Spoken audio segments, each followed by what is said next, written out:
Hi hello வணக்கம் நண்பன் நண்பி. நான் உங்க அரவிந்த். போக்கோ கிட்ட இருந்து நிறைய பேர் ரொம்பவே அவளா எதிர்பார்த்துக்கிட்டு இருந்த Poco X5 Pro 5G finally அஃபிஷியலாக இந்தியன் மார்க்கெட்டில் நேற்று லான்ச் பண்ணிட்டாங்க. 23,000 மாதிரியான செக்மெண்ட்டுக்கு லான்ச் பண்ணியிருந்தாங்க. அண்ட் இந்த செக்மெண்ட்டில் இந்த ஸ்மார்ட் ஃபோனுக்கு காம்படிஷன் பார்த்தீங்கன்னா இவங்களுடைய அண்ணன் பிராண்டான ரெட்மி கிட்ட இருந்தே ரெட்மி Note 12 Pro 5G அப்படின்ற ஒரு ஸ்மார்ட் ஃபோன் இருக்கு. ஸோ அப்படி இருக்கும்போது இப்போ நாம ரெட்மி Note 12 Pro 5G அதுக்கு போகலாமா இல்லை போக்கோ X5 Pro 5G இதுக்கு போகலாமா? இந்த ரெண்டு ஸ்மார்ட் ஃபோனில் எது பெஸ்ட், அதுவா இதுவா எது, வீடியோவில் போய் தெரிஞ்சுக்கலாம் வாங்க.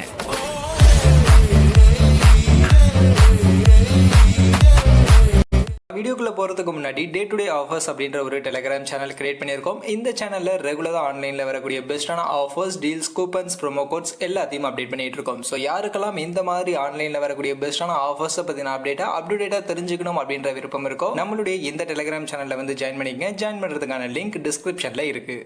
ஆக்சுவலி இப்போ லான்ச் ஆகிருக்கக்கூடிய இந்த போக்கோ X5 Pro 5G இந்த ஸ்மார்ட் ஃபோன் பார்த்தீங்கன்னா ஆல்ரெடி ரெட்மி கிட்ட இருக்கக்கூடிய ரெட்மி Note 12 Pro சீரிஸில் இருக்கக்கூடிய ஒரு ஸ்மார்ட் ஃபோனுடைய ரீபிராண்ட் தான். பட் இந்தியன் மார்க்கெட்டில் லான்ச் ஆன ஸ்மார்ட் ஃபோன் இல்லை. சைனாவில் அவங்க லான்ச் பண்ண Redmi Note 12 Pro speed edition அப்படின்னு சொல்லக்கூடிய அந்த ஸ்மார்ட் ஃபோனுடைய ரீபிராண்ட் தான் இப்போ போக்கோ X5 Pro 5G அப்படின்ற நேமில் இந்தியன் மார்க்கெட்டில் லான்ச் பண்ணியிருக்காங்க. அதனால் ரெட்மி Note 12 Pro சீரிஸில் இருக்கக்கூடிய கிட்டத்தட்ட ஃபீச்சர்ஸ், நமக்கு நிறைய ஃபீச்சர்ஸ் பார்த்தீங்கன்னா இந்த போக்கோ X5 Proலையும் சிமிலராக தான் இருக்குது. ஸோ ஒரு சில வித்தியாசங்கள் மட்டும்தான் இருக்குது. ஸோ அப்படி அந்த ஒரு சில வித்தியாசங்கள் என்ன அண்ட் அந்த வித்தியாசங்களுக்கு இந்த ஸ்மார்ட் போன்ஸ்ல எதை சூஸ் பண்ணலாம் அப்படின்ற மாதிரியான விஷயங்களை தான் நம்ம இன்னைக்கு வீடியோவில் டிஸ்கஸ் பண்ண போகிறோம். அதில் ஃபர்ஸ்ட் இந்த ஸ்மார்ட் ஃபோன்ஸ்க்கான ப்ரைசிங்னு பார்த்தீங்கன்னா நான் ஸ்டார்டிங்கில் சொன்ன மாதிரியே போக்கோ X5 Pro 5G 23,000 அப்படின்ற செக்மெண்ட்டுக்கு 6GB 128GB இந்த பேஸ் வேரியண்ட்டை லான்ச் பண்ணியிருக்காங்க. இது கூடவே 8GB RAM 256GB internal variant 25,000 மாதிரியான செக்மெண்ட்டுக்கு இப்போதைக்கு லான்ச் பண்ணியிருக்காங்க. And Redmi Note 12 Pro 5G பார்த்தீங்கன்னா இங்கே 3 வேரியண்ட் அவைலபிளாக இருக்குது. அதில் பேஸ் வேரியண்ட்டாக 6GB 128GB வேரியண்ட் 25,000 ரூபாய்க்கும், 8+ 128GB வேரியண்ட் 27,000 ரூபாய்க்கும், 8+ 256GB வேரியண்ட் 28,000 ரூபாய்க்கும் இப்போதைக்கு மார்க்கெட்டில் செல் பண்ணிட்டு இருக்காங்க. அந்த வகையில் இந்த ரெண்டு ஸ்மார்ட் ஃபோனுக்கும் ஒரு 2,000 ரூபா தான் பிரைசிங்ல டிஃபரன்ஸ் இருக்கு. அந்த 2,000 ரூபாய்க்கு ஒரு சில ஸ்பெசிஃபிகேஷன்ஸ் இங்கே வித்தியாசமா இருக்கு. ஸோ அந்த வித்தியாசங்களை பேஸ் பண்ணி எதை சூஸ் பண்ணலாம் அப்படின்றத இப்போ நம்ம பார்ப்போம். அதில் ஃபர்ஸ்ட் இப்போ இந்த ரெண்டு மொபைலுக்கான லுக் டிசைன் அப்படின்னு நீங்கள் பார்த்துக்கிட்டீங்கன்னா இங்கே இந்த ரெண்டு மொபைலும் கிட்டத்தட்ட ஒரே மாதிரியான டிசைன் தான். என்ன அந்த போக்கோ ரெட்மி இந்த பிராண்டிங்கான அந்த லோகோ மட்டும் தான் மாறுது. அண்ட் ஆஃப்கோர்ஸ் இங்கே கலர் ஆப்ஷன் போக்கோ X5 Proல இந்த எல்லோ கலர் மாதிரியான விஷயங்கள் கொடுத்துருக்காங்க. அண்ட் இந்த எல்லோ கலரில் இந்த சைட் ஃப்ரேம்ஸ் எல்லாம் பிளாக் கலரில் கொடுத்து கொஞ்சம் யூனிக்காக கொஞ்சம் ட்ரை பண்ணியிருக்காங்க. அந்த வகையில் லுக் வைஸ் பார்க்கும்போது எனக்கு இந்த எல்லோ கலருக்கான ஆப்ஷன்ஸ்லாம் இங்கே ரெட்மியை விட போக்கோவில் கொஞ்சம் நல்லாவே பண்ணியிருக்காங்க. அண்ட் அது மட்டும் இல்லாமல் போக்கோ இங்கே பார்த்தீங்கன்னா பேக் சைட் கார்னிங் கிளாஸ் 5க்கான ப்ரொடெக்ஷன்லாம் கொடுத்துருக்கோம் அப்படின்ற மாதிரிலாம் சொல்லியிருக்காங்க. பட் இது எக்ஸாக்டாக எந்த அளவுக்கு உண்மை அப்படின்றது தெரியல. பட் ஆக்சுவலி வெப்சைட்டில் பார்த்தீங்கன்னா போக்கோ X5 Pro 5Gல கார்னிங் கிளாஸ் 5 ப்ரொடெக்ஷன் இருக்குது அப்படின்ற மாதிரிலாம் கொடுத்துருக்காங்க. ஸோ அப்படி உண்மையிலேயே அந்த கார்னிங் கிளாஸ் 5க்கான ப்ரொடெக்ஷன் போக்கோவில் இருக்குது அப்படின்னா அது கண்டிப்பாக போக்கோக்கு ஒரு மிகப்பெரிய பாசிட்டிவ். பட் எக்ஸாக்டாக எனக்கு கிளியராக தெரியல. வெப்சைட்டில் மென்ஷன் பண்ணியிருக்கிறத வச்சு தான் சொல்கிறேன். ஸோ வெப்சைட்டில் இருக்குது அப்படின்ற மாதிரி மென்ஷன் பண்ணியிருக்காங்க. மற்றபடி போக்கோ 181 கிராம்ஸ்க்கான வெயிட்டோட 7.99 mm திக்னஸோட அவைலபிளாக இருக்குது. அண்ட் ரெட்மி பார்த்தீங்கன்னா 187 கிராம்ஸ்க்கான வெயிட்டோட 7.98 mm திக்னஸோட அவைலபிளாக இருக்குது. ஸோ கிட்டத்தட்ட எல்லாமே ஒரே மாதிரி தான் இருக்குது. டிசைன் எல்லாமே கலர் ஆப்ஷன்ஸ் மட்டும்தான் வித்தியாசம். ஸோ உங்களுக்கு எந்த கலர் ஆப்ஷன் பிடிச்சிருக்கு அண்ட் எந்த பிராண்டு பிடிச்சிருக்கு அப்படின்றத பேஸ் பண்ணி நீங்கள் சூஸ் பண்ணிங்க. எனக்கு போக்கோடைய அந்த எல்லோ கலர் கண்ணை உறுத்திக்கிட்டே இருக்குது. அடுத்து ஸ்பெசிஃபிகேஷன் பார்த்தோம்னா ஆக்சுவலி டிஸ்பிளே ரெண்டுத்துலையுமே ஒரே டிஸ்பிளே அப்படியே டிக்டோவான டிஸ்பிளே தான் யூஸ் பண்ணியிருக்காங்க. ரெண்டுமே நமக்கு 6.67 இன்ச்சஸ்க்கான ஃபுல் ஹெச்டி ப்ளஸ் ரெசல்யூஷனுக்கான AMOLED டிஸ்பிளே, 120 ஹெர்ட்ஸ்க்கான ரெஃப்ரெஷ் ரேட், 240 ஹெர்ட்ஸ்க்கான டச் சாம்பிளிங் ரேட், 900 நிட்ஸ்க்கான மேக்ஸிமம் பீக் பிரைட்னஸ், HDR10+க்கான சர்டிஃபிகேஷன், டால்பி விஷனுக்கான சப்போர்ட் அப்படின்ற மாதிரியான இந்த ஃபீச்சர்ஸை பேக் பண்ணி தான் நமக்கு இந்த ரெண்டு ஸ்மார்ட் ஃபோனுக்கான டிஸ்பிளேயும் வருது. ஸோ டிஸ்பிளேல எந்த சேஞ்சஸும் இல்லை. டிக்டோவா அப்படியே ரெண்டு ஸ்மார்ட் ஃபோன்லையும் ஒரே டிஸ்பிளே தான் யூஸ் பண்ணியிருக்காங்க. அடுத்து பேட்டரி அண்ட் ஃபாஸ்ட் சார்ஜிங்னு வந்தோம்னா இங்கேயுமே காப்பி பேஸ்ட் தான். அப்படியே அதே டிக்டோவான ஒரே பேட்டரி ஃபாஸ்ட் சார்ஜிங் தான் ரெண்டுத்துலையுமே கொடுத்துருக்காங்க. 5000 mAh பேட்டரி, 67 வாட்ஸ்க்கான ஃபாஸ்ட் சார்ஜிங் தான் ரெண்டு ஸ்மார்ட் ஃபோன்லையும் இருக்குது. அண்ட் இந்த 67 வாட்ஸ்க்கான சார்ஜிங் யூஸ் பண்ணி 5000 mAhக்கான பேட்டரி கெப்பாசிட்டி நம்மளால் ஒரு 45 to 50 நிமிஷத்தில் சார்ஜ் பண்ணிக்க முடியும் அப்படின்ற மாதிரி கம்பெனி கிளைம் பண்ணியிருக்காங்க.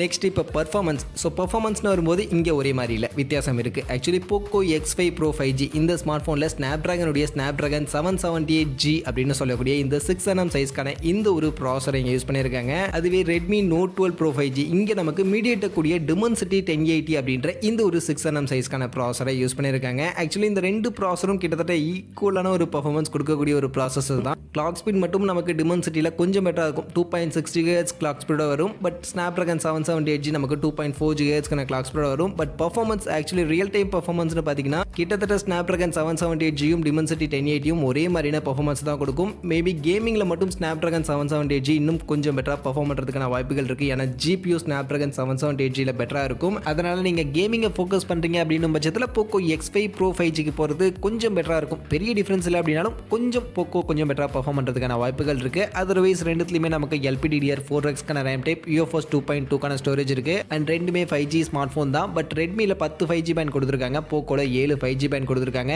இது போக ரெண்டுத்துலையுமே நமக்கு 12 லேயருக்கான கிராஃபைட் ஷீட்டிங் தான் லிக்விட் கூலிங் டெக்னாலஜிக்காக யூஸ் பண்ணியிருக்காங்க. ஸோ ஒரு நல்ல லிக்விட் அந்த ஹீட்டிங் மேனேஜ்மெண்ட், தெர்மல் மேனேஜ்மெண்ட் அப்படின்றத எதிர்பார்க்கலாம். இது போக எக்ஸாக்சஸ் லீனியர் வைப்ரேஷன் மோட்டர் மாதிரியான விஷயங்கள் எல்லாமே காமனாக ரெண்டு ஸ்மார்ட் ஃபோன்லையும் ஒரே மாதிரி இருக்குது. அந்த வகையில் பர்ஃபார்மன்ஸ் ஒரு சின்ன டிஃப்ரெண்ட்டில் கேமிங் மாதிரியான விஷயங்கள் ஸ்னாப்ட்ராகன் கொஞ்சம் பெட்டராக பர்ஃபார்ம் பண்ணும். அதே சமயம் மல்டி டாஸ்கிங் மாதிரியான மற்ற விஷயங்கள் டிமென்சிட்டி இன்னும் கொஞ்சம் பெட்டராக பர்ஃபார்ம் பண்ண வாய்ப்புகள் இருக்குது. அடுத்து அப்படியே கேமராவுக்கு போனோம்னா இங்கே தான் ஆக்சுவலி போக்கோ விட ரெட்மி லைட்டாக லீட் எடுக்கிறாங்க. ஆக்சுவலி போக்கோ X5 Pro 5Gயில் பார்த்தீங்கன்னா நமக்கு 108 மெகா பிக்சலுக்கான பிரைமரி கேமரா, சாம்சங்குடைய ஐசோசெல் HM2 அப்படின்ற இந்த சென்சார் பேக் பண்ணி கொடுத்துருக்காங்க. அண்ட் இதில் ஆப்டிக்கல் இமேஜ் ஸ்டெபிலைசேஷனுக்கான சப்போர்ட்லாம் எதுவும் கிடையாது. But supportive camera 8 mega pixel ultra wide, 2 mega pixel macro அப்படின்ற மாதிரி கொடுத்துருக்காங்க. அண்ட் இதில் நமக்கு மேக்ஸிமம் 4K 30 FPS வரைக்கும் ரியர் கேமராவில் வீடியோ ரெக்கார்டிங் பண்ணிக்க முடியும். அதுவே ரெட்மி Note 12 Pro 5Gயில் பார்த்தீங்கன்னா இங்கே நமக்கு 50 மெகா பிக்சலுக்கான ஒரு பிரைமரி கேமரா, சோனியுடைய IMX766 அப்படின்ற இந்த சென்சார் பேக் பண்ணி கொடுத்துருந்தாங்க. அண்ட் இதில் ஆப்டிக்கல் இமேஜ் ஸ்டெபிலைசேஷனுக்கான சப்போர்ட் இங்கே நமக்கு இருக்குது. இது கூட சப்போர்ட்டிவ்லாம் யூஸ்வலாக அந்த 8 mega pixel ultra wide, 2 mega pixel macro தான் கொடுத்துருக்காங்க. அண்ட் இதுலேயுமே மேக்ஸிமம் நாளால் 4K 30 FPS வரைக்கும் தான் ரியர் கேமராவில் வீடியோ ரெக்கார்டிங் அப்படின்றது பண்ணிக்க முடியும். அந்த வகையில் ரெண்டுத்துலையுமே வீடியோ ரெக்கார்டிங் ரெசல்யூஷன் காமனாக 4Kல தான் பண்ணிக்க முடியும். பட் கேமராவுடைய ஃபீச்சர்ஸ்னு பார்க்கும்போது அந்த பிரைமரி கேமரா மட்டும் சேஞ்ச் ஆகுது. அதில் ரெட்மி கொஞ்சம் பெட்டராக IMX766 அண்ட் OIS சப்போர்ட்லாம் கொடுத்துருக்கிறதுனால இது கொஞ்சம் பெட்டரான பெர்ஃபார்மன்ஸ் பண்ணுறதுக்கான வாய்ப்புகள் இருக்குது. கண்டிப்பாக இதில் கொஞ்சம் பெட்டராக பெர்ஃபார்மன்ஸ் இருக்கும். பட் எந்த அளவுக்கு இருக்கும் அப்படின்னு நீங்கள் கேட்டிங்கன்னா ரொம்ப பெரிய டிஃப்ரென்ஸ் இல்லை. நீங்கள் டே லைட்டில் எடுக்கக்கூடிய ஃபோட்டோஸ்லாம் பார்த்தீங்கன்னா கிட்டத்தட்ட ஒரே மாதிரி தான் இருக்கும். ரொம்ப பெருசாக வித்தியாசங்கள் கண்டிப்பாக இந்த ரெண்டு ஸ்மார்ட் ஃபோனுடைய கேமராவுடைய அவுட்புட்லையும் இருக்காது. பட் ஆனால் நைட் டைம்னு வரும்போது இங்கே ரெட்மி கொஞ்சம் பெட்டராக பெர்ஃபார்ம் பண்ணும். ஏன்னா சோனி IMX OIS சப்போர்ட்டோட இருக்குது. அண்ட் OIS சப்போர்ட் இருக்கிறதுனால உங்களுக்கு நைட் டைம் ஃபோட்டோ மட்டும் இல்லை, வீடியோகிராஃபி டே லைட்லையுமே அந்த வீடியோகிராஃபிக்கான ஸ்டெபிலைசேஷன் எல்லாமே ரெட்மியில் கொஞ்சம் பெட்டராக இருக்கும். ஸோ இதுதான் ரெட்மியில் இருக்கக்கூடிய ஒரு சின்ன பாசிட்டிவ். மற்றபடி போக்கோல இருக்கக்கூடிய சென்சாருமே நல்ல சென்சார் தான். அதனால் உங்களுக்கு டே லைட் ஃபோட்டோகிராஃபிலாம் பார்க்கும்போது பெருசாக உங்களுக்கு ரெண்டு ஸ்மார்ட் ஃபோன்ஸுக்கும் வித்தியாசம் இருக்காது. ஸோ அதனால் அதை நீங்கள் பார்த்துங்க, உங்களுக்கு எது வேணும் அப்படின்றத சூஸ் பண்ணிங்க. மற்றபடி முன்பக்கம் செல்ஃபி கேமரான்னு வரும்போது எந்த வித்தியாசமும் இல்லை. ரெண்டுத்துலையும் ஒரே 16 மெகா பிக்சலுக்கான அந்த ஒரு செல்ஃபி கேமரா தான் கொடுத்துருக்காங்க. அண்ட் ரெண்டுத்துலையுமே maximum 1080 pixel 60 FPS frame rate வரைக்கும் வீடியோ ரெக்கார்டிங் பண்ணிக்க முடியும். அண்ட் ரெண்டுத்துடைய அவுட்புட்டும் கிட்டத்தட்ட ஒரே மாதிரி தான் இருக்கும். ஏன்னா ரெண்டுமே ஒரே பிராண்டு தாங்க. ஸோ அதனால் கண்டிப்பாக ரெண்டுத்துலையும் ஒரே சென்சார் தான் யூஸ் பண்ணியிருப்பாங்க. அண்ட் ரெண்டுத்துடைய ஆப்டிமைசேஷனுமே கிட்டத்தட்ட ஒரே மாதிரி தான் இருக்கும். அந்த வகையில் உங்களுக்கு பர்ஃபார்மன்ஸ் செல்ஃபி கேமரான்னு வரும்போது கிட்டத்தட்ட ஒரே மாதிரி தான் ரெண்டு ஸ்மார்ட் ஃபோனுடைய பர்ஃபார்மன்ஸும் கண்டிப்பாக இருக்கும். இது போக மற்றபடி அதர் ஃபீச்சர்ஸ்லாம் பார்க்கும்போது இங்கேயுமே ஒரே மாதிரியான ஃபீச்சர்ஸ் தான். ரெண்டுத்துலையுமே நமக்கு side mounted finger print scanner இருக்குது. டியூவல் ஸ்டீரியோ ஸ்பீக்கர் டால்மி அட்மாஸ்க்கான சப்போர்ட்டோட கொடுத்துருக்காங்க. Dedicated SD card, actually SD கார்டுக்கான ஸ்லாட்டிங்கே கிடையாது. ஆண்ட்ராய்ட் 12 மேலே MIUI 13ல் ரெட்மி லான்ச் பண்ணியிருக்காங்க. பட் MIUI 14க்கான அந்த ஒரு அப்டேட்டட் யூஐயோட இங்கே போக்கோ லான்ச் பண்ணியிருக்காங்க. அந்த வகையில் MIUI 14ஓட இந்தியாவில் வந்திருக்கக்கூடிய ஃபர்ஸ்ட் ஸ்மார்ட் ஃபோன் இந்த போக்கோ X5 Pro 5G தான். ஸோ இப்போ ஃபைனலி ஓவரால் இந்த ரெண்டு ஸ்மார்ட் ஃபோனை பற்றி கம்ப்ளீட்டாக இருக்கக்கூடிய ஃபீச்சர்ஸ், ப்ரைஸ் டீட்டெயில்னு எல்லாத்தையுமே நம்ம ஃபுல்லாக பார்த்துட்டோம். ஸோ பார்த்ததுலேருந்து இப்போ இந்த ரெண்டு ஸ்மார்ட் ஃபோனுக்கும் கிட்டத்தட்ட ஒரு சில வித்தியாசங்கள் தான். பர்ஃபார்மன்ஸில் ஒரு சேஞ்சஸ் இருக்குது அண்ட் கேமராவில் ஒரு சேஞ்சஸ் இருக்குது. அவ்வளோதான், இந்த ரெண்டு வித்தியாசங்கள் மட்டும்தான். இந்த ரெண்டுமே நமக்கு போக்கோல கொஞ்சம் டவுன் கிரேட் பண்ணி கொடுத்துருக்காங்க. ஆக்சுவலி பர்ஃபார்மன்ஸ் டவுன் கிரேட் கூட கிடையாது. பர்ஃபார்மன்ஸில் கேமிங் மாதிரியான விஷயங்களும் உங்களுக்கு போக்கோல கொஞ்சம் பெட்டராகவே கொடுக்கும் அப்படின்ற மாதிரி சொல்லியிருக்கேன். அதனால் பர்ஃபார்மன்ஸும் கிட்டத்தட்ட ஈக்குவல் தான். அந்த கேமரா மட்டும்தான் லைட்டாக சேஞ்ச் ஆகுது. ஸோ அந்த கேமரா உங்களுக்கு அந்த OISக்கான சப்போர்ட் இருக்கக்கூடிய அந்த கேமரா வேணும் அப்படின்னு பட்சத்தில் மட்டும் நீங்கள் ரெட்மிக்கு போகலாம். இல்லை அது இல்லைனாலும் எனக்கு ஓகே தான், பரவாயில்ல அப்படின்னு நீங்கள் சொன்னீங்கன்னா நீங்கள் ரெண்டு ஸ்மார்ட் ஃபோனில் எதுக்கு வேணால் போகலாம். அண்ட் போக்கோக்கு போகிறது பெட்டரான ஆப்ஷனாக இருக்கும். எனது கொஞ்சம் கம்மியான செக்மெண்ட்டில் இருக்குது அப்படின்றதுனால நீங்கள் போக்கோ X5 Pro 5Gக்கும் கூட போகலாம். பட் என்னுடைய ஒப்பீனியனை கேட்டிங்கன்னா ஆக்சுவலி இங்கே இது ரெண்டு ஸ்மார்ட் ஃபோனுமே இவங்க லான்ச் பண்ணிருக்கக்கூடிய ப்ரைஸிங்க்கு கொஞ்சம் ஓவர் ப்ரைஸிங்கான ஸ்மார்ட் ஃபோன் தான். ரெட்மி Note 12 Pro 5G கண்டிப்பாக அந்த இப்போ 25,000 செக்மெண்ட்டுக்கு ஒத்தபிளான ஸ்மார்ட் ஃபோன் கிடையாது. அதே மாதிரி போக்கோ X5 Pro 5G இந்த ஸ்மார்ட் ஃபோனுமே 23,000 செக்மெண்ட்டுக்கு அந்த அளவுக்கு எனக்கு ரீசனபிளான ஸ்மார்ட் ஃபோன் தோணப்படலை. ஸோ அதனால் நீங்கள் கண்டிப்பாக இந்த செக்மெண்ட்டுக்கு வாங்குறதுக்கு அதை நீங்கள் யோசித்து பார்த்து வாங்கிக்கங்க. பட் இப்போ ஆஃபர் பார்த்தீங்கன்னா Poco X5 ப்ரோக்கு சில ஆஃபர்ஸ் இருக்குது, இப்போ தான் லான்ச் பண்ணியிருக்காங்க. அப்படின்றதுனால 21,000 மாதிரியான செக்மெண்ட்டுக்கு ஆஃபர்ஸ் அப்ளை பண்ணி வாங்க முடியும் அப்படின்ற மாதிரி சொல்கிறாங்க. ஸோ அந்த மாதிரி ஆஃபர்ஸ் அப்ளை பண்ணி கொஞ்சம் கம்மியான செக்மெண்ட்டுக்கு கிடைக்குதுன்னா வேணா நீங்கள் Poco கன்சிடர் பண்ணலாம் அப்படின்னு நான் நினைக்கிறேன். அதர்வைஸ் ரெண்டு ஸ்மார்ட் ஃபோனுமே கொஞ்சம் ஓவர் ப்ரைசிங் தான். உங்களுக்கு ப்ரைசிங் பிரச்சனை இல்லை, ஃபீச்சர்ஸ் முக்கியம் அண்ட் Redmi Poco பிராண்டு கிட்ட இருந்தால் ஸ்மார்ட் ஃபோன் வேணும் அப்படின்னும் பட்சத்தில் நீங்கள் கன்சிடர் பண்ணலாம். ஸோ ஓவரால் சொல்லிட்டேன், ரெண்டு ஸ்மார்ட் ஃபோனில் என்னெல்லாம் இருக்குது, என்ன நல்லா இருக்குது இல்லை அப்படின்ற எல்லா விஷயத்தையும் சொல்லிட்டேன். ஸோ எல்லாத்தையும் நீங்களும் பார்த்துருக்கீங்க. ஸோ பார்த்ததுலேருந்து நீங்களே முடிவு பண்ணுங்கள், அதான் கரெக்டாக இருக்கும். ஸோ உங்களுக்கு Redmi வேணுமா, Poco வேணுமா, இல்லை ரெண்டுமே வேணாம் வேறு ஏதாவது ஸ்மார்ட் ஃபோன் வேணுமா, அதை நீங்கள் முடிவு பண்ணுங்கள். என்ன முடிவு பண்ணியிருக்கீங்க அப்படின்றத அப்படியே கமெண்ட்ஸில் வந்து சொல்லிட்டும் போங்க.